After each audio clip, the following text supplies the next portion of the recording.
칼빈에 대해서는 여러분 더 이상 이분에 대한 소개를 하지 않아도 잘 아실 것이라 생각을 합니다. 프랑스의 노용 출신이죠. 근데 특이한 것은 이분은 망명을 했습니다. 프랑스 말을 쓰고 있는 이 스위스는 이렇게 남쪽은 프랑스 말을 쓰고 있기 때문에 여기 제네바에 가서 언어적인 어려움은 없이 그곳에 살았지만 이제 이민자로서 거기에 목회를 했습니다. 여러분 아시는 것처럼 이제 우리는 이제 이민을 사는 사람들 아니겠습니까? 외국에 나와서 사는데 여러 가지 면에서 이 stranger, 거기에 속하지 않은 사람으로서 살아가면서 거기에 있는 분들을 사역을 하는 아주 특수한 그런 목회를 했다고 하는 것을 우리는 잠시 기억을 했으면 좋겠습니다. 그뿐만이 아니라 종교 1세대, 2세대 이런 말씀을 우리 두 교수님께서도 앞에 하셨는데 어떤 의미냐면은 이제 시기적으로 보게 되면은 루터나 스핑리시가 이제 1세대가 되고 그 다음에 태어난 분들이 블링거라든지 아니면은 이 칼빈 같은 분들은 이제 그 다음 세대, 아주 뚝 떨어진 세대는 아니지만 서로 영향을 받았어요. 근데 그 특징이 있는 거예요. 1세대의 특징은 뭐냐 하면 이것만으로만 그분들을 정의하는 것은 상당히 우리가 좀 중요한 것을 혹시나 또 묵과할까 봐 좀 두렵지만 그 강조점에 있어서는 갑작스럽게 사람들이 로마 카톨릭에서 이 개혁 신앙을 가질 수는 없잖아요. 우리가 신앙을 갖는다는 것은 이게 사상의 변화이잖아요. 아주 깊은 것의 변화인데 그분들이 바로 요전까지는 로마 카톨릭의 정말 뼛속까지도 이 로마 카톨릭의 사상이 있었는데 이제는 변해서 종교 개혁자들의 외침이 또 그들의 성경 해석이 가만히 들어보니까 맞아요. 또는 그 지방에 있는 군주라든지 아니면 그 대표자가 종교를 바꿔버리면 그냥 함께 바꾸는 거거든요. 어쨌든 간에 내가 변화해야 되는데 변할 때에 그 어떤 것이 그러면 진리입니까? 라는 궁금증이 생길 거 아니에요. 그럴 때 1세대는 주로 강조했던 것이 로마 카톨릭이 무엇이 틀린가? 로마 카톨릭이 왜 우리가 거부해야 할 아주 이 종교성을 띠고는 있지만 성경적으로부터 많이 떨어져 있는 그런 교회의 모습인가 하는 것을 강조해서 가르쳤어요. 그러므로 그것을 교육을 한 것이죠. 여러분 로마 카톨릭은 이렇습니다. 그렇기 때문에 우리가 거기서 뛰쳐나와야 합니다. 이것을 가르쳤어요. 그러면 그 2세대는 무엇을 많이 강조했냐면은 이제 로마 카톨릭과 다른 것보다도 그러면 우리가 어떤 정체성을 갖고 있는가 그리고 우리가 가야 할 목적과 그 방법이 무엇인가에 대해서 그러면 우리는 누구인가 하는 것에 대한 이제 고민이 많이 있었다는 것이에요. 역시 그것도 이제 교육을 통해서 있는 것이죠. 칼빈 같은 경우는 이제 가장 주제가 되는 게 하나님의 영광을 위한 것이다. 여러분 아실 거예요. 무엇을 하든지 정말로 그는 하나님의 영광을 가장 중심에 두었던 것이죠. 하나님의 영광을 위해서는 어떤 것인지 내가 할 터인데 그렇기 때문에 설교를 하고 주석을 하고 그 다음에 또 여러 가지 일들을 많이 했어요. 그 가운데에서 교육이라고 하는 이 아주 정말 파워풀한 이 도구를 가지고 어떻게 하면 지금 그 시대에 있었던 사람들에게 교육을 함으로써 우리의 정체성이 무엇이고 그리고 우리의 나아갈 길이 어떤 것인가 하는 것을 잘 강조해서 가르쳐 준 거예요. 그렇기 때문에 그때 당시에 제네바라고 하는 아주 조그마한 도시, 처음에 왔을 때 한 10,000명 정도 이제 있다고 이렇게 하는데 정말 자그마한 도시예요. 하지만 칼빈의 사상은 제네바를 넘었어요. 여러분이 아시는 것처럼 그 후로 이 유럽 전체에 이렇게 종교개혁의 불길이 확산되잖아요. 근데 항상 칼빈은 마음속에 여기 제네바에 있는 이 사람들만이 내 섬김의 대상이라고 생각을 하지 않았다는 것이죠. 지금 이 종교개혁이 확산이 되는 모든 유럽에 있는 분들이 바로 내 섬김의 대상이다. 이렇게 생각을 했기 때문에 그런 어떤 방법을 동원해서라도 그분들을 잘 교육해야 된다라는 생각을 했었고 나가서는 그 당시대 제네바와 그리고 유럽뿐만이 아니라 이 시대까지도 물론 16세기에서부터 계속적으로 17세기, 18세기, 오늘날까지도 이제 칼빈이라고 하는 이 분은 굉장히 우리 개혁교회 중심에 있지 않습니까? 근데 그럴 만한 것이 그가 단순히 사명감만 가져서 뜨거운 열정만 가져서 그런 것이 아니라 실질적으로 그가 굉장히 어려움을 경험하면서 종교개혁에 그냥 이지라이딩 하는 게 아니고 양탄자를 깐 곳에 그냥 박수 받으면서 간 것이 아니라 그야말로 가시밭길과 같은 길을 걸어가면서 그 불굴의 의지를 가져야만 걸어갈 길을 걸어가면서 그런 하나님의 영광을 위해서 그 길을 걸어갈 수 있었기 때문에 그 지나온 흔적이 너무 정확한 거예요. 업적이 분명한 거예요. 그렇기 때문에 그것이 지금 후대인 우리들에게도 알려지게 되는 것이, 여러분 잘 아시는 것처럼 1536년도에 제네바에 처음에 초대를 받아서 갔어요. 근데 2년 정도 있다가 쫓겨났어요. 혹시 교회에서 사역하다가 쫓겨나신 분 아는 분 계세요? 아니면 여러분 본인이 그러셨어요? 은혜 받으셨습니다. 그 이유는 뭐냐 하면 거기에서 많은 것을 배웠어요. 뭘 배웠겠습니까? 목회는 쉽지 않은 거구나. 이걸 배웠겠죠. 그런데 거기서부터 이제 스트라스버그라고 하는 곳으로 이제 갔습니다. 거기서 3년 동안 있다가 1541년도에 다시 돌아왔어요. 여러분, 거기 갔을 때 제네바를 향해서 소위 말하는 그쪽을 향해서 소변도 보지 않았을 거예요. 자기를 쫓아낸 곳인데. 그렇지 않습니까? 제네바 하게 되면은, 이야기하지 말라고, 말하지도 말라고 아마 그랬을 거예요. 밥 먹다가 누가 제네바 그랬으면 아마 급체했을 것 같아요. 그 정도로 상당히 마음에 어려움과 시험이 있었고 정말로 다시 돌아가고 싶지 않았지만 초대를 받았을 때 다시 갔어요. 그때 바로 우리가 그 유명한 하나님 내 심장을 드립니다. 지금 당장 드립니다. 그리고 진실한 마음으로 드립니다. Lord, I give my heart promptly and sincerely. 우리 칼빈 신학교에서 이제 그것을 가장 모토로 샀는데 바로 거기에 그게 있는 거예요. 여러분, 거기에 다시 돌아갈 때에 칼빈의 마음이 어떻겠어요? 칼빈의 마음이, 내가 지난번에 실패했으니까 이번엔 다시 성공해봐야지, 내가 한번 해봐야지. 물론 그런 마음이 왜 없겠습니까만은 하나님께 얼마나 철저하게 모든 것을 맡겼겠어요.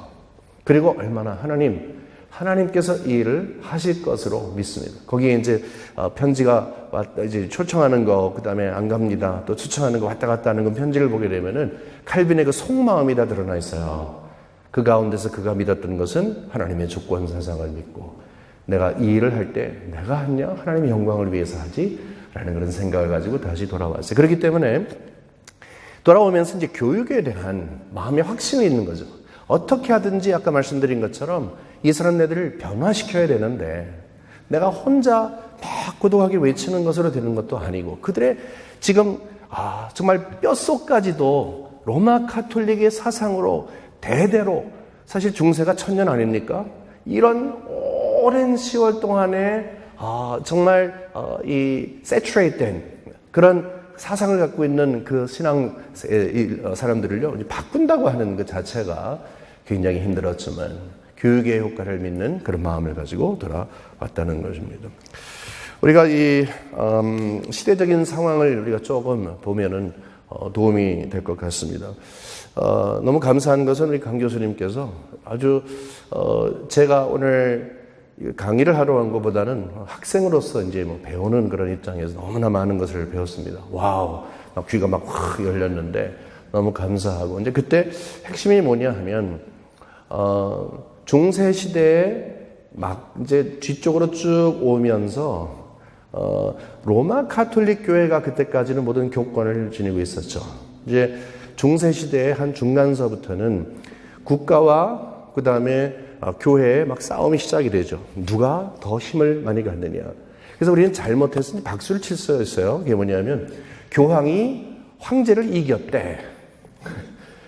왜냐면 막 싸움을 막 하잖아요. 교황이 황제를 이겼대. 그럼 막 교회가 막 싸워서 이긴 것처럼. 하지만 여러분, 그거는 굉장히 허무한 일입니다. 그 복음을 이긴 게 아니에요. 그 무력으로 이긴 거예요. 정치꾼들이 이긴 거예요. 그것은 정말 영적인 것은 아닙니다. 커지는 것이 우리의 목적이라면 뭘 못하겠어요? 하지만 커지는 게 목적이 아니라 건강하고 그 다음에 온전해야 되잖아요. 근데 그렇게 따지게 되면은 교회, 신앙, 복음 이 정의가 중세를 지나면서 아주 엉뚱해진 것이죠. 성경이 말하는 사도적인 그런 신앙으로부터 많이 벗어나게 된 것이죠. 그런데도 불구하고 끊임없이 이 교권을 가지고서 휘둘렀기 때문에 사실은 성도들은 바보가 됐어요. 우민정책 아시죠?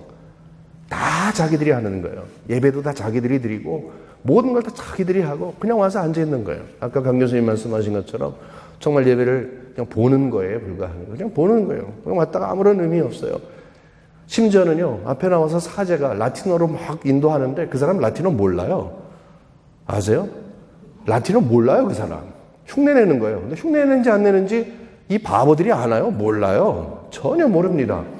그런 환경 가운데서 하나님도 계시지 않는 어떤 영적인 것도 도전이 없는, 하지만 그게 편해요. 왜냐하면 교권을 갖고 있으니까. 교권은 사람과 돈 아니겠습니까? 파워 아니겠습니까?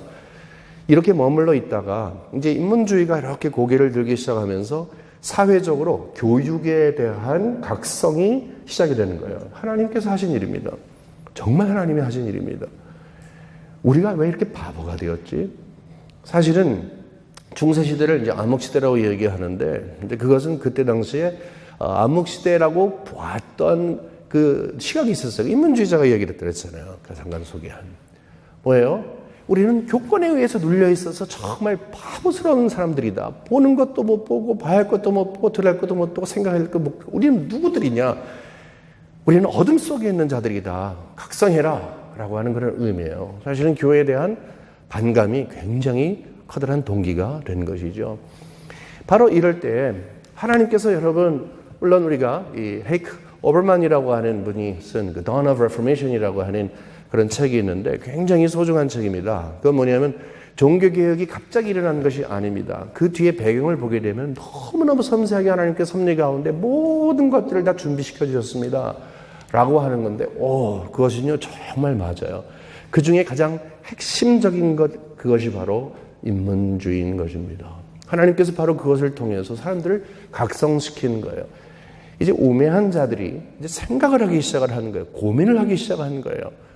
과연 이것이 옳은 것인가 아닌가. 이전에는 배우지도 못했거나 아니면 배워도 주입식으로 그냥 이 획일적으로만 배웠는데 이제는 고민을 하게 되는 거예요. 평가를 할 수 있게 된 거예요.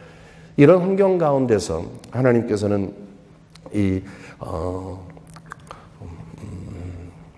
칼빈을 통해서 이제 그 시대를 딱 태어나게 하신 거예요. 그 시대에 한 시대의 아들로서, 그러나 하나님께서 지금까지 오랫동안 기다렸던 그 교회의 갱신을 위해서 하나님이 사용하시는 것이죠.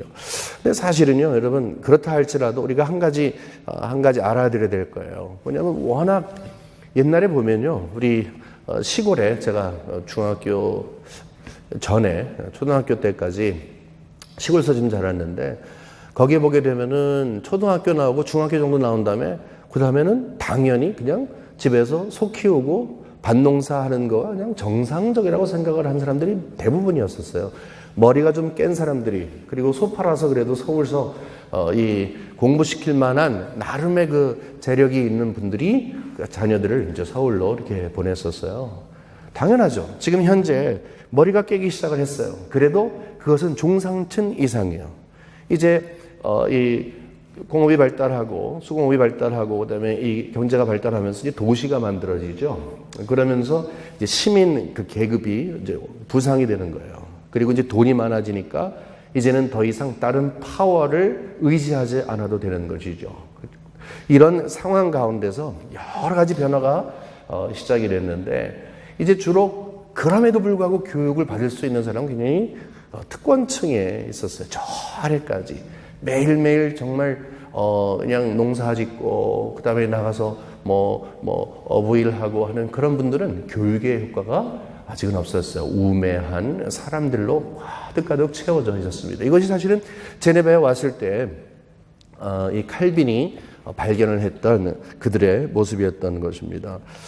이제 1532년도 정도에, 그러니까 가장 중요한 것은 1536년도에 칼빈이 제일 처음에 이제 파렐의 요청에 의해서 이제 제네바에 갔는데, 그로부터 이제 4년 정도 전에 이제 시의회가 이제 우리는 이 개혁신앙을 추구합니다 하면서 땡땡땡 하고서 이제 결정을 했어요.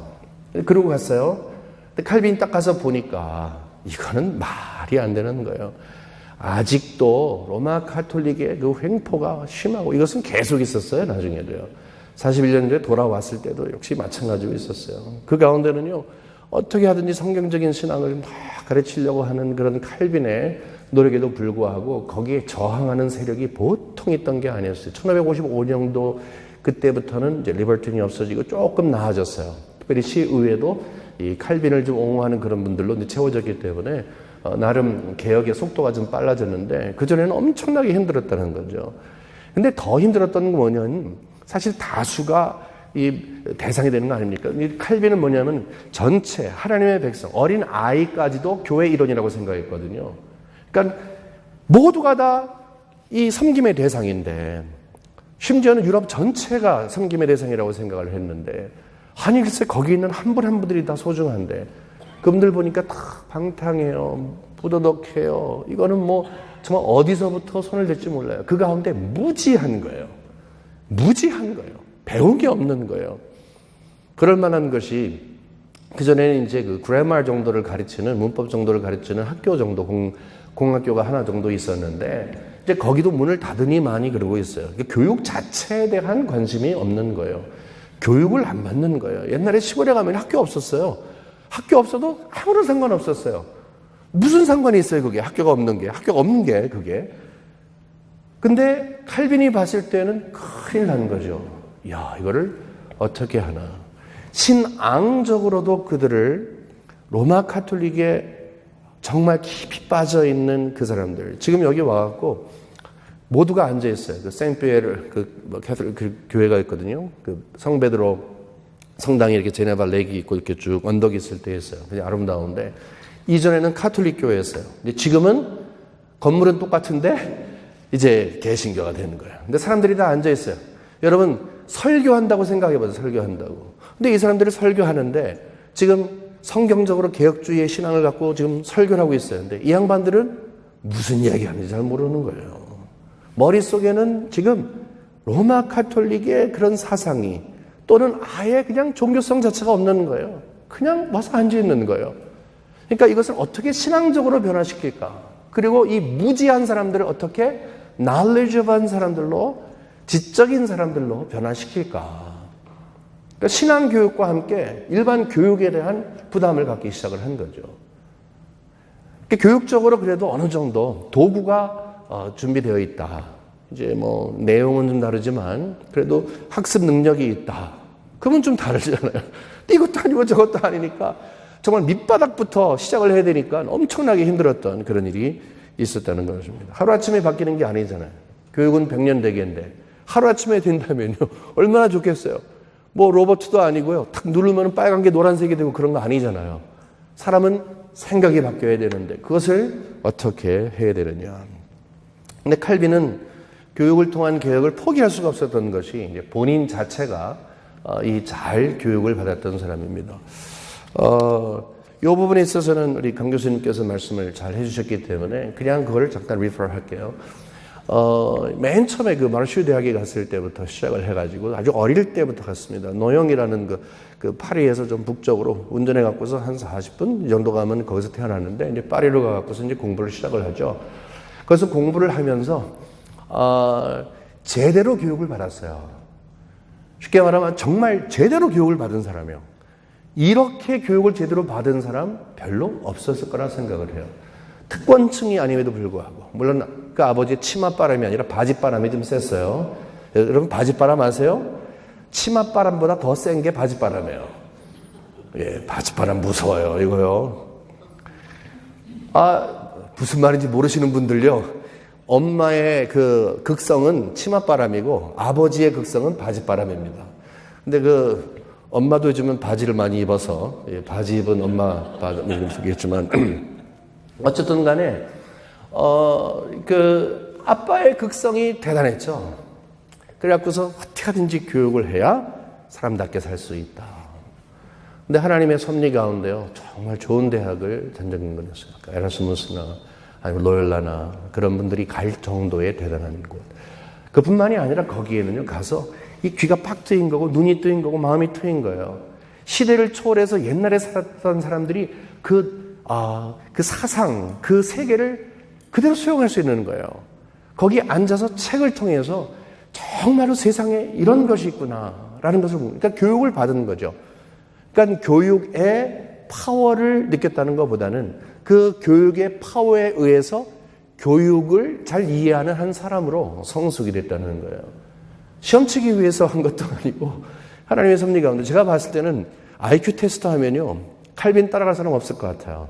정말입니다. 정말 칼빈 따라가는 사람 없을 것 같아요. 아주 똑똑한 사람인데 또 그뿐만이 아니라 원래 이 병이 많이 들었다. 근데 이 사역을 많이 감당하느라고 이제 병이 들었다 이렇게 얘기를 하는데 사실은 옛날에 못 먹고 자랐기 때문에 이 병이 든 것도 있습니다. 거기에 여러분 그거 아십니까? 칼빈이 얼마나 이 병동인지 살아있는 병동인지 이제 의사 선생님한테 가서 이랬대요. 아유, 어떡하죠? 이게 아파요. 그랬더니 뭐냐 그랬더니 콩팥에 돌이 있다고 그러대요. 그럼 맥주를 마시세요. 그랬대요. 그러니까, 좋다고. 맥주를 이제 마시면 잘 안 되는 거야. 그러면 말을 타세요. 그랬대요. 말을. 왜냐면 충격요법이 있었대요. 말을 타세요. 그랬더니 갑자기 칼빈의 얼굴이 새하얘지더래요. 선생님, 저 치질이 있어요. 그랬대요. 그러니까, 이거 아프면은 여기가 좀 성해야 되는데 여기도 아프고 저기도 아프고 그러니까 정말 종합적으로 아픈 그런 사람이었습니다. 근데 어렸을 때부터 그뿐만이 아니라 악발이었었어요. 그러니까 단순히 머리가 좋은 것만이 아니라 정말 성실한 사람이었죠. 최선을 다하는 그런 사람이었죠. 어쨌든 이러기 때문에 아주 잘 다져진 사람이었습니다. 그 당시에 사람들이 많이 놀랄 정도였죠.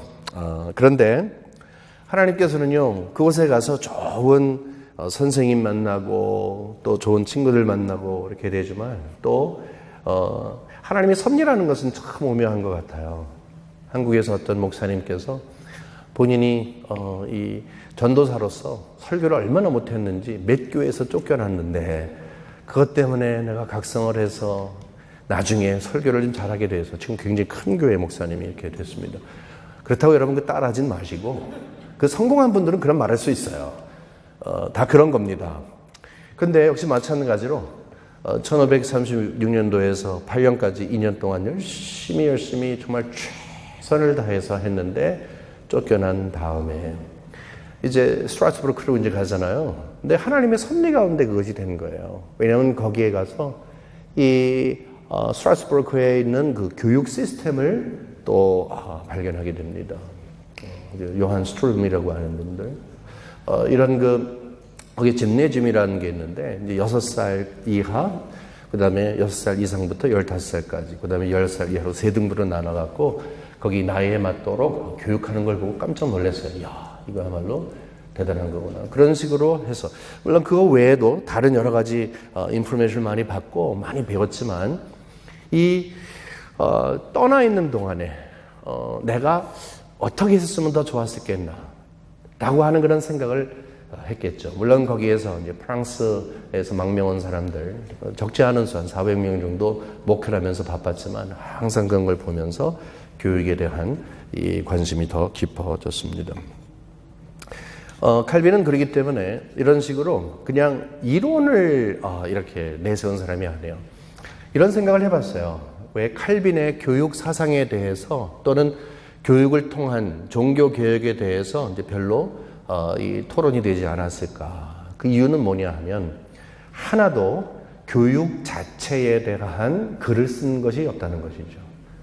교육을 이렇게 해라. 이론적으로 쭉 풀어서 설명하면 이것이 칼빈이 우리에게 이야기한 겁니다. 이렇게 이야기할 텐데 도리어 그거보다는 이론적인 것보다는 이제 실질적으로 그 교육의 사상을 가지고서 실천을 해서 우리는 어떻게 유추해 보는 건데요. 그가 실질적으로 어떻게 교육을 했는가를 통해서 그의 교육 사상을 이제 끄집어낼 수가 있는 것이죠. 그리고 이론가가 아니라는 것이죠. 그런 의미에서 이제 교육을 통한 개혁이 굉장히 실천적이라 우리가 볼 수 있습니다. 우리가 한 가지 여기에서 이제 이 정도는 어떻게 보면 좀 서론적인 것이라고. 서론이 아닌데요. 서론이 그럼 너무 길어요. 서론 긴 건 원래 좋은 거 아닙니다. 여러분 거 아시죠? 지금까지 서론 아니었습니다. 본론의 한 부분이었습니다. 야, 그 양반 그 서론 되게 길더라. 그거 아닙니다. 절대 서론 아니었습니다. 근데 이것을 서론으로 치자면 이제는 조금 더 그 중심에 들어가서 우리가 좀 생각을 해봤으면 좋겠어요. 이제 세 가지로 보겠는데 그것은 뭐냐면 칼빈은 교회를 통해서 개혁을 시도했습니다. 근데 그 의미가 무엇인지, 교회를 통한 개혁의 그 의미가 무엇인지, 그리고 두 번째는 실질적으로 어떤 일이 있었는지, 마지막으로는 어떻게 우리가 실천적으로 이 21세기에 그의 교육 사상을 통해서 배울 수 있는 것인지 적용점을 몇 가지 찾아보도록 하겠습니다. 먼저 이제 이렇게 말씀을 드릴 수가 있어요. 어떻게 보면 이것이 그냥 전부 다인데 여러분 다 잊으셔도 그냥 이거 하나만 마음속에 품고 가시면 될 것 같아요. 칼빈은 하나님께서 교회를 통해서, 교회의 교육을 통해서 개혁을 원하신다 하는 그런 생각을 분명히 가졌습니다. 여러분, 칼빈의 교회론을 우리가 접하게 되면요, 가정에 대한 개념을 주죠. 칼빈이 이해한 교회는 가정과 같았습니다. 그래서 하나님 아버지, 그 다음에 교회 어머니, 이것을 우리가 잘 아는 것입니다. 기독교 강요, 여러분 기독교 강요가 뭔지 아시죠? 기독교를 강요하는 게 아니라 기독교의 진리를 잘 요약한 거죠. 거기에 이제 하나님에 대해서, 예수님에 대해서, 그 다음에 성령에서, 그 다음에는 이제 교회론에 대해서 얘기하는데 이 부피를 보게 되면 교회론이 가장 큽니다. 이렇게 가장 두꺼워요. 그러니까 결국은 앞에 있는 교리 그리고 이 교회론, 이것이 하나의 덩어리가 되는 것이죠. 그러니까 결국은 교회를 칼빈이 어떻게 이해했느냐 하는 것이 그가 어떤 사상을 갖고 종교개혁을 리드해 갔느냐 하는 것을 우리가 이제 간접적으로 알 수 있는 것이겠죠. 근데 교회론의 제목이 이렇게 되어 있습니다. 그러니까 4장, 맨 마지막 4장에 하나님께서 우리를 예수 그리스도와의 연합회로 부르시고 그 관계를 유지하도록 하시는 외적인 수단들과 도움에 관하여. 좀 긴 이야기인데 한마디로 말해서 칼빈의 그 사상 가운데 특별히 3장에 보게 되면 성령의 역사에 대해서 그리스도께서 우리를 위해서 행해 놓으신 그 십자가의 구원의 완성이 나와 어떤 관계가 있느냐라고 했을 때 성령의 역사 아니고서는 도저히 우리가 그 영적인 유익을 다 얻을 수가 없다. 뒤집어 이야기하면은 그리스도께서 이루어 놓으시는 것을 내가 나의 유익으로 얻기 위해서는 성령께서 그리스도와 함께 나를 연합시켜 놓아야 한다. 그것이 바로 이 가장 중요한 이제 구원론의 이제 핵심이 되는 것이죠. 그러니까 성령께서만이 그리스도와 나를 연결해 오신다. 거기서 이제 가장 중심되는 게 요한복음 15장 말씀이게 되겠죠. 그러면 이렇게 그리스도와의 연합된 상태를 지속한다는 것은 성화의 삶을 사는 것입니다. 그냥 달랑달랑 매달려 있는 게 아니라 거기에서 성도답게 살아가는 것, 연합을 유지하고 단순히 유지하는 것뿐만이 아니라 성도답게 살아가는 것, 그러기 위해서 교회가 그것을 서플라이를 해줘야 된다는 것이죠. 교회의 역할은 성도를 성도답게 한다는 그런 것입니다. 그러니까 교육적인 동기가 뭔가 하면 맨 처음에 어린아이가 딱딱한 것을 먹지 못하고 그냥 맨날 젖만 먹다가 점점점 장성해서 이제 이빨이 나오게 되고, 이빨입니까? 치아입니까? 어쨌든 간에 이빨이라고 말하지 말라고 우리 아내가 그랬는데 제가 또 이빨이라고 그랬습니다. 죄송합니다. 치아가 나중에 나온 다음에는 이제 그거 갖고 뻐덕뻐덕 씹어 먹잖아요. 여러분 메릴랜드 크랩 그것도 뻐덕뻐덕 씹어 드시죠? 심지어는 애는 전혀 못 먹잖아요, 그거를요.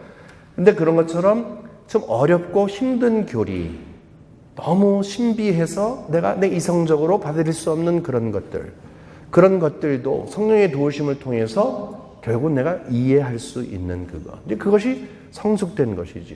그리고 단순히 이것은 이해하는 것뿐만이 아니라 이제 성도답게 살아가는 것이죠. 그렇죠? 이 모든 것들을 봤을 때 그 성숙이라는 하나님의 자녀로서 쑥쑥 자라는 성숙이라는 그런 개념으로 봤을 때 어머니가 어린아이를 돌봐서 쭉 잘 자라게 하듯이 교회는 어머니 역할을 하는 것이다. 이것을 이야기를 하고 있습니다. 그런데 거기는 우리가 잘 알려져 있는 것인데 한 가지가 더 있다는 거예요. 이제 오늘 핵심이 거기 있는 거예요. 키포인트가 이제 나오는 겁니다. 칼빈이 볼 때 교회는 학교와 같다 그랬어요. 학교와 같다. 학교와 같다 그랬습니다. 기독교 강요 4장 1절 4절에 보면 이렇게 되어 있습니다. 좀 긴데요. 나는 앞에서 이미 교회에 어머니라는 귀한 이름을 붙였는데 이 이름이 교회를 아는데 얼마나 유용한 것인지 배워야 한다. 이 어머니가 우리를 잉태하여 품으시고 우리를 낳으시며 젖을 먹여 기르고 우리가 이 육신을 벗고 천사같이 될 때까지 우리를 보호, 지도해 주지 않는다면 우리는 생명으로 들어갈 길이 없다. 이제 어머니에 대한 역할을 얘기했습니다. 여러분 꼭 한번 읽어보시면 좋겠고요. 그 다음에 나오는 말이 우리의 관심거리입니다. 연약한 우리는 일평생 교회라는 학교에서 떠나는 허락을 받을 수 없는 학생들이다. 우리는 다 교회라는 학교의 학생들이다. 뭐 학교는 나 옛날에 지금 대학 졸업한 그런 말 할 수 없다는 거예요. 이 나이에 지금 치매기가 있어가지고서 그럴 수 없다는 거예요. 절대로요. 어린 아가들하고 내가 어떻게 그럴 수 없다는 거예요. 누구든지 성도라면 누구든지 교회 안에 머물러 있으면서 선생님 어린애처럼 그래서 땡땡땡 종치면 그냥 학교 나오는 거라는 거죠. 학생의 신분을 벗어날 수 없다. 성도의 신분인 것처럼 성도의 신분을 은혜로 주신 것처럼 학생의 신분을 왜 그렇습니까? 언제까지 자라야 돼요? 우리가 죽을 때까지. 그렇죠? 우리는 하나님께서 부르시는 그 순간까지 아무것도 아닌 거죠. 그리스도의 분량까지 자란다 하는 그 의미가 그거인 것 같아요. 우리가 그리스도의 분량이 이룰 수 없죠. 하지만 이제 됐다라고 생각하지 마라. 고린도서 10장에 있는 것처럼 넘어졌다. 이제 됐다, 이제 완성됐다라고 생각하는 사람은 삼가 넘어질까 조심하라. 이제 그 말씀이겠죠. 겸손하라는 것이죠. 끝까지 배우겠습니다.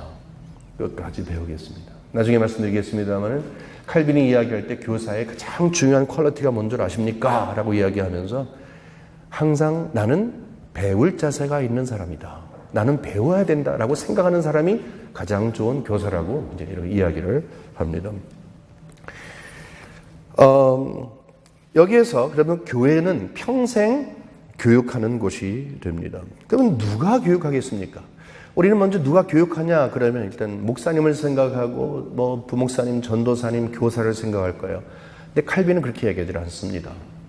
칼빈은 비록 사람들로 하나님이 세우셔서 교육을 시키지만 교회 교육은 하나님의 교육이다 이런 말을 해요. 하나님의 교육이라는 말은 제 말이 아니라 칼빈이 쓰는 말입니다. 교회 교육은 곧 하나님의 교육이다. 하나님께서 하나님의 백성들을 사랑하셔서 정말 하나님의 백성답게 살게 하시기 위해서 하나님이 교육을 하셔야 되는데 하나님이 직접 하시지 못하니까 교육 제도를 만드시고 백성들, 즉 여러분과 저를 학생으로 부르시고 하나님께서 세워놓으신 분들을 통해서 그 일을 행하신다. 구약시대에 선지자를 세워서 하나님의 마음을 펼쳐 보이신 것처럼 똑같다. 그러므로 목사가 가르치는 게 아니고 교사가 가르치는 것이 아니라 그것은 하나님의 교육이다. 이렇게 이야기를 하고 있어요. 그 교육이라고 하는 것은 단순하게 성경 공부 시간에만 교육하는 것이 아니고 모든 것이 다 교육이다 얘기를 해요. 모든 것이 교육이라고 하는 것은 설교도 교육이고 성례도 교육이고 치리도 교육이고 모든 교회 안에서 되어지는 일이 교육이다. 물론 성경 공부는 정말로 중요한 교육이 되겠지만 그러니까 결국은 여기에서 이제 칼빈이 이야기하려고 하는 것은 하나님께서 얼마나 백성들을 사랑하시고 그 성숙되는 모습을 보고 싶어 하신 줄 아느냐. 교회를 이 소중한 교회를 통해서 하나님께서 하나님의 꿈과 이 뜻을 펼쳐 보이시려고 하는데 교회를 얼마나 소중한 도구로 사용하시는 줄 아느냐. 하나님의 교육이다. 이걸 묻고 하지 마라. 이렇게 이야기를 하고 있는 것이죠. 그렇기 때문에 칼빈이 추구했던 그 개혁의 가장 바탕 아래는요. 하나님이 하시는 교육이 가장 중심이 되어 있었다. 이것입니다. 제가 세 가지를 말씀드린다고 했는데 본론으로 첫 번째 말씀은 하나님은 교회를 통해서 교육을 하신다. 그것은 하나님의 교육이다. 두 번째는 뭐냐면요. 그러면 언제 어떤 그 구체적인 이 교육의 실제가 있었는가, 어떤 노력을 했는가 하는 것을 간단히 보자는 것입니다. 목사님, 제가 제 핸드폰 좀 주시겠어요? 제가 눈치껏 이거 해야지. 여러분 티타임 잡아먹으면 안 되잖아요. 아니 이거 아직 멀었는데 이거 큰일 났네. 잡소리 하다가 이게 다 지나가네. 저는 한 20분 한 줄 알았는데. 아직 18분 남았습니다. 열심히 하겠습니다. 여러분, 제가 이렇게 하는 것은 여러분 지금 막 졸리실 때거든요. 그래서 지금 파격을 깨서 하고 있습니다.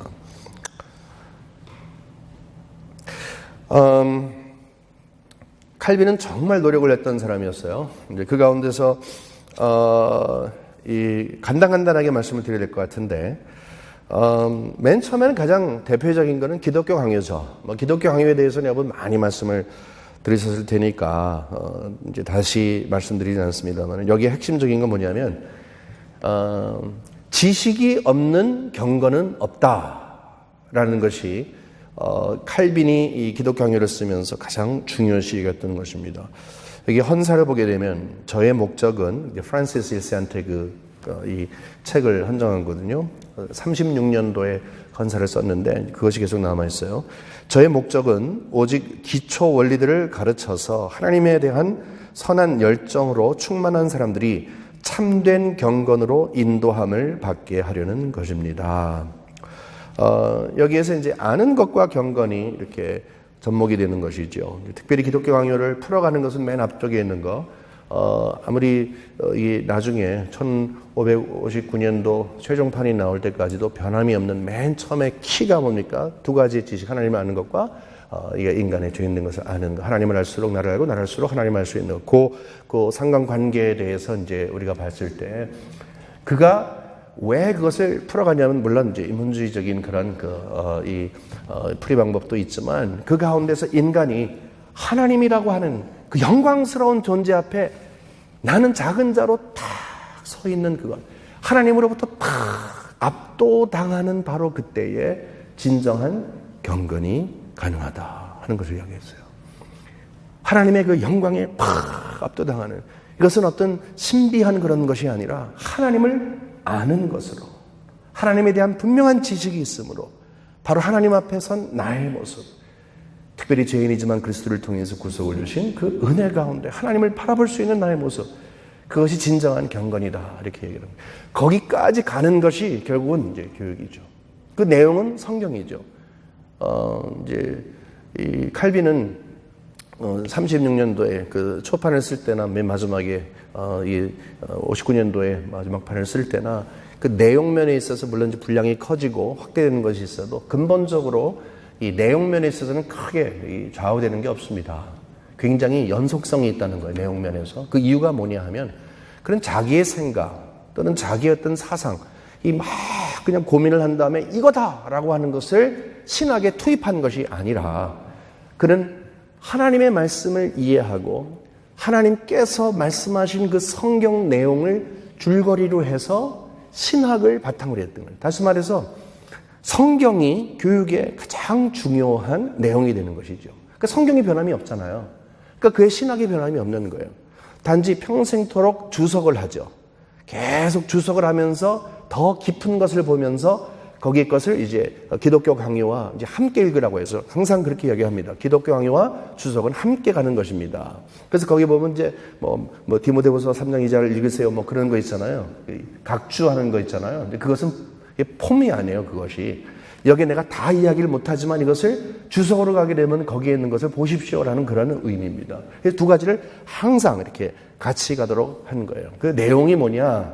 그것은 하나님의 말씀이다. 이제 우리가 가져야 할 여러 가지 지식들이 있지만 신앙인으로서 읽어야 할 경건서적도 있지만 가장 중요한 신앙을 쑥쑥쑥 자라나게 하는 그 내용이 어떤 것인가 하는 것을 우리는 하나님의 말씀으로 이제 찾아가야 된다는 것입니다. 그뿐만 아니라 신앙교육서, 이것은 굉장히 흥미로워요. 왜냐하면 1536년도에 제네바에 맨 처음에 왔다가 그 다음에 37년도에 신앙교육서를 씁니다. 딱 오자마자 신앙 고백서를 쓰게 되고, 그 다음에 제네바 교회와 그 다음에 이 제도에 대해서 이제 글을 쓰게 되고요. 그 다음에 이제 세 번째 쓴 것이 이 신앙교육서예요. 어린 아이들을 위한 건데 마음이 많이 급했습니다. 보게 되니까 어른들 방자한 그런 모습을 보면서 이 아이들을 빨리 교육시켜야 되겠다라는 그런 생각을 가졌던 것입니다. 그 이유는 그때 당시에 부모님들에 대한 교육도 강조한 거예요. 여러분 그거 아십니까? 청교도가 왜 이 예배를 끝난 다음에 집에 가면서 오늘 뭐 배웠어? 라고 해서 확인하라고 합니다. 그 다음에 거기에 대한 이야기를 하고, 그 다음에 주중에도 설교 어떤 내용이었지? 뭐 이런 식으로 하고. 그 이유는 뭐냐 하면 아이들에게 부모님도 네 신앙에 관심이 있다. 그 이상인 것입니다. 그 말은 뭐냐면 아이들은 많이 아는데 어른은 모르면 창피하잖아요. 그렇기 때문에 아이들을 교육함으로써 어른들도 동시에 교육할 수 있는 아주 대단한 교육 효과가 있었고, 이제 그것은 이제 이미 이 교리문답 같은 것이 만들어진 것이 있기 때문에 새로운 것은 아니었습니다. 하지만 거기 가서 손으로 다해서 정말 어린아이들에게 어떻게 할 것인가 해서 33가지의 그 신학적인 주제를 가지고 쭉 풀어냈습니다. 근데 재미있는 것은 그 다음 해에 라틴어로 그것을 번역했어요. 맨 처음에 것은 37년도의 것은 프랑스 말로 썼으면 그 다음에. 왜 그랬겠습니까? 아까 말씀드린 것처럼 칼빈은 제네바에 있는 사람들만 대상으로 삼은 게 아니라 유럽 전체의 사람들을 담았어요. 이 라틴어로 쓰게 되면 유럽 전체로 그것이 갈 거 아니에요. 거기도 마찬가지로 이 교육을 함께 합시다. 이것이 중요합니다. 라고 하는 그런 개혁 지도자의 이 마음으로 있었던 것입니다. 근데 이제 쫓겨나기 때문에 그것이 잘 되진 않았어요. 그 다음에 다시 41년도에 돌아왔어요. 그 다음에 들어오자마자 이제 교회 법을 정합니다. 교회 법 가운데 이제 여러분 잘 아는 네 가지 사직, 목사, 교사, 그 다음에 장로, 집사 이렇게 세우면서 이제 교사의 역할을 굉장히 크게 부각시키죠. 이제 순서를 정할 때 순서가 아무것도 아닌 것 같지만 다 이유가 있는 것이죠. 목사, 그 다음에 교사였습니다. 가르치는 사람이 얼마나 중요한가 하는 것을 부각시키는 거였습니다. 이 가운데 부모가 아이들을 반드시 신앙으로 책임을 져야 된다. 반드시 져야 된다. 신방과 갖고 체크한다. 신앙교육 제대로 하는가. 이거는요, 아이를 통해서 어른을 함께 교육하는 그런 것이었습니다. 이거는 법으로 정했어요. 그런가 하면은 또 마찬가지로 제2차 신앙 이 교육서를 작성을 했습니다. 이때는 뭐냐면요, 질문과 답, 우리가 아까 스콜라스틱 이 방법이라고 얘기했는데 질문하고 답하고. 그러니까 웨스민스터 소요리 문답, 대의리 문답 사이즈는 좀 다릅니다만 그 방법이 있잖아요. 묻고 답하고 이런 방법을 통해서 1차 신앙교육서와는 좀 차별화를 뒀지만 어쨌든 굉장히 많은 373개인가 되는 엄청나게 많은 질문들을 했는데 52주로 딱 잘라서 그것을 교회에서 잘 교육하고 가정에서도 교육할 수 있도록 그렇게 만들었던 것입니다. 이런 것이 있고요. 또 그 다음에 보게 되면은 이제 그 컨시스토리라고 있는데 나중에 그것은 이제 당회의 역할로 이제 장로교회에 와갖고서 이제 역할을 한 거죠. 여기는 뭐냐면은 이제 좀 우리가 교회 안에서 좀 말하기가 좀 곤란한 이야기인데 치리에 대한 이야기입니다. 이제 교회 표지를 이야기한다면 보통 세 가지를 이야기하죠. 이제 말씀의 온전한 선포와 그 다음에 성례를 잘 시행하는 거. 그런데 아직은 이 칼빈은 교회 표지로서 이 권징을 넣지는 않았습니다. 하지만 이 기독교 강요에 보게 되면은 권징에 대한 이야기를 엄청나게 많이 합니다. 그 이유는 뭐냐 하면 잘 가르쳐야 하는 것도 중요하지만 잘 배워야 하는 것도 중요한 것이죠. 배우는 사람이 제대로 배워야 한다는 것이죠. 근데 제대로 배우질 않아. 그럼 어떻게 하겠어요? 무엇인가 힘을 가해서라도 그것이 아니라는 것을 가르쳐야 되는 거잖아요. 그 다음에 교회 이 한 바디가 되어서 이 함께 자라나야 하는데 한쪽이 썩어버리게 되면은 함께 썩으니까 그것을 도려내거나 아니면은 이 방지를 해야 되잖아요. 그런 의미에서 교육적인 목적을 가지고 이제 그 consistory, 요즘을 말하면 이제 당회로 그냥 이야기하시면 되겠습니다. 물론 당회 장로님, 목사만이 아니라 장로님들과 그다음에 평신도와 그다음에 시의회 사람들 들어왔지만 어쨌든 가장 대표적인 사람들을 통해서 어떻게 그 시에서 있는 그 시민들을 잘 신앙으로 교육시킬까? 신앙으로 교육시키는데 잘 배우지 않는 사람들은 어떻게 할 것인가에 대해서 이제 이야기를 하죠. 요즘은 잘 안 되고 있습니다. 요즘은.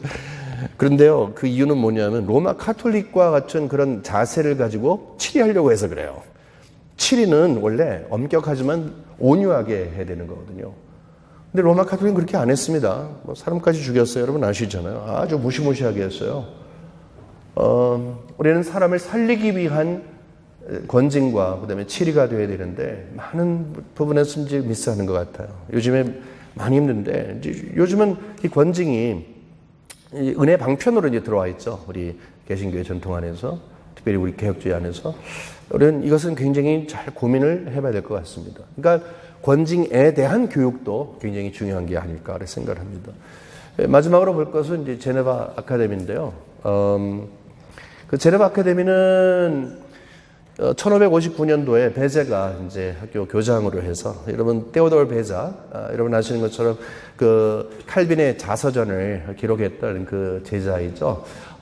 이제 그분이 교장으로 있었어요.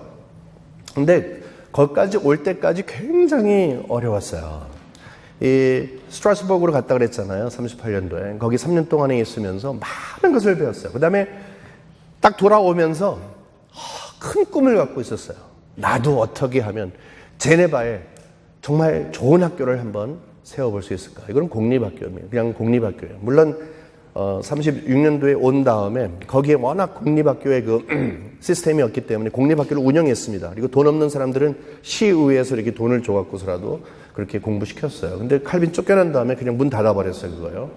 그러니까 교육에 대해서 엄청나게 그 관심을 갖고 있었는데, 그런데 다시 2차 제네바로 귀환해서 사역을 하면서 이제는 큰 꿈을 가졌어요. 이제는 그냥 조그만 이 정도가 아니라 정말로 학교다운 학교를 세워야 되겠다. 근데 여러분, 아무리 좋은 꿈이어도 도와줘야 되잖아요. 근데 도와줘야 되는데 칼빈은 힘이 아무것도 없었어요.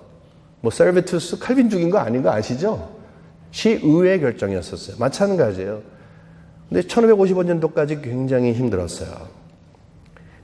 꿈을 갖고서 정말 하고 싶었는데, 하지만 55년도 이후에 급속도로 시작이 됐어요. 왜 그런가 하면은 칼빈을 돕는 사람들이 그 시의회 안으로 들어갔어요. 그래서 그로부터 4년 뒤에 59년도에 한 600명 학생들을 두고 이제 학교가 시작이 됐습니다.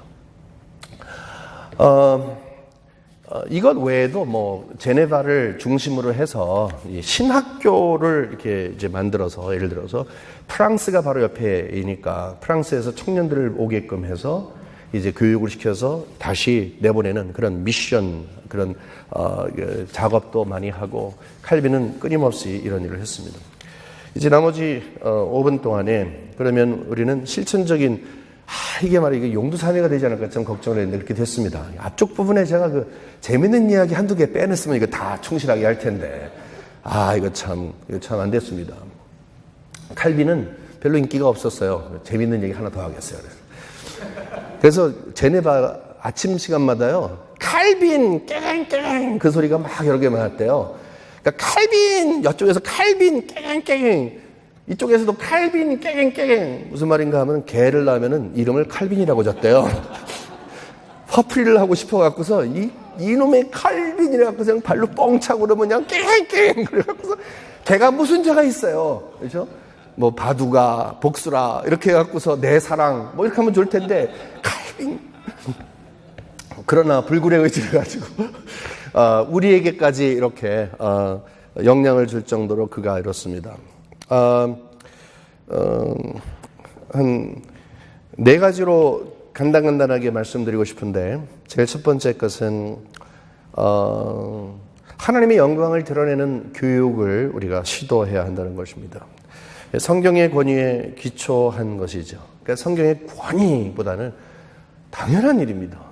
기독교는 우리 하나님께서 우리에게 세우신 하나님 중심의 그런 우리는 우리의 정체성이 바로 거기 있는 거 아닙니까? 그리고 성경이 바로 우리의 모든 것 아니겠습니까? 어떻게 우리가 하나님을 알겠어요?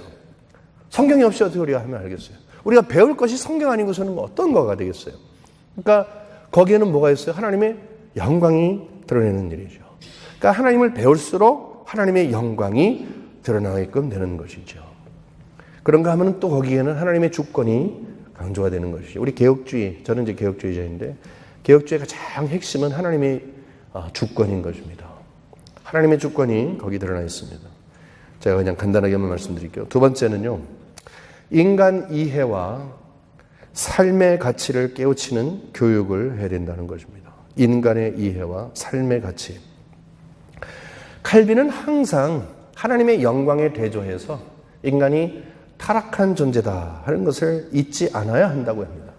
그 말은 뭐냐면 아까 우리는 교회 안에서 학생으로 있어야 된다고 얘기를 했는데 우리는 본성상 타락한 사람들이라, 그것도 완전하게 타락한 사람들이라 하나님께서 성령을 통해서 우리를 계속 교육시키지 아니하시면 우리는 우리 본성이 원하는 것을 끊임없이 추구한다는 거예요.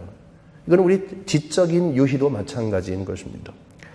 그렇기 때문에 그렇게 엄한 교육을 통해서 제네바를 그렇게 변화시킨 거죠. 우리도 마찬가지인 거 아세요? 우리 그냥 내버려두면 안 되죠. 너무나 이렇게 널널하게 가는 거 여러분 잘 아시잖아요.